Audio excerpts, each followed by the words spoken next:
to talk about the subject that just will not die. Backwards compatibility. This would die. Last night I was watching a rather good video from the Big Kahuna. Thank you, Big Kahuna, you were awesome. Which he called it backwards stroke pay, or backwards or pay, one or the other anyway.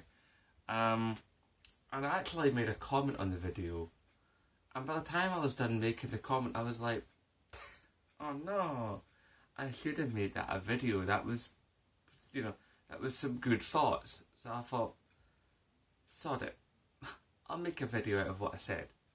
So basically what it was, is I told them in the comments that I've got a 60 gig PS3.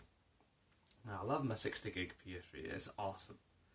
And, I've actually got a 320 drive in it, and I've got a 720 at the side for backing up, and blah, blah, blah, blah.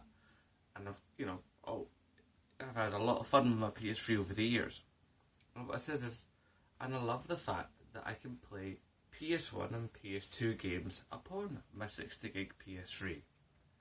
All well and good. But here's the thing, I almost never used that function. I mean, the amount of times I've chucked a PS1 or PS2 disc in there, I've done it, aye, but not that much. And you know what it is? It's a nice thing to have. And when I consider that on PS2, I had backwards compatibility for PlayStation 1. It's like I got used to that idea of having backwards compatibility. And I definitely applaud Microsoft for their move to give customers that particular functionality. That was brilliant. That was a great move from Microsoft, and it really raised their game for this year's E3. And it was great for their customers, that they were able to have this.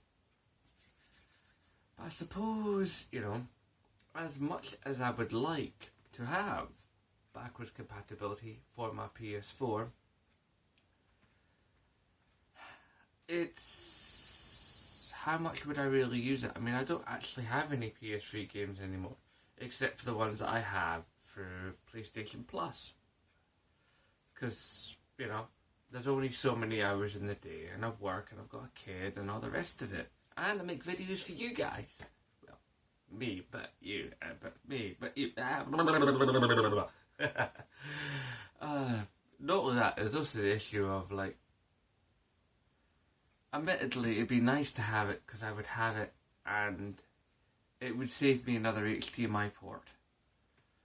So, it's back and forth, back and forth. But I suppose when it gets right down to the whole thing, is we'll see just how much people in Xbox One use backwards compatibility.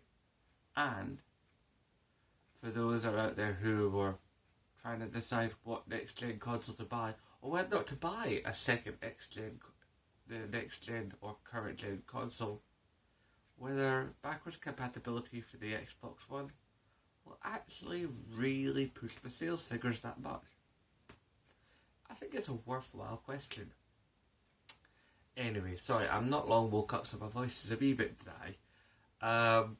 But I'd like your thoughts, Do you have a 60 gig? How much do you use the backwards compatibility? If you had the backwards compatibility on PS4, how much would you actually really use it? And of course, if you're an Xbox One user, or thinking about being an Xbox One user, do you think you'll actually get that much use out of backwards compatibility, and do you think it'll sell more systems? I think it raises an interesting point, and hopefully some interesting questions. But please, as always, typey down to that comment section below, or hit me up on the Twitter or on my PSN, however you feel you want to get in touch with me. Because remember, this channel is as much about you as it is about me. And I guess I'll see you in the next video. So I shall close this the way I always do. Please remember to rate, favourite, comment, share and subscribe. And of course, as always, I No bother.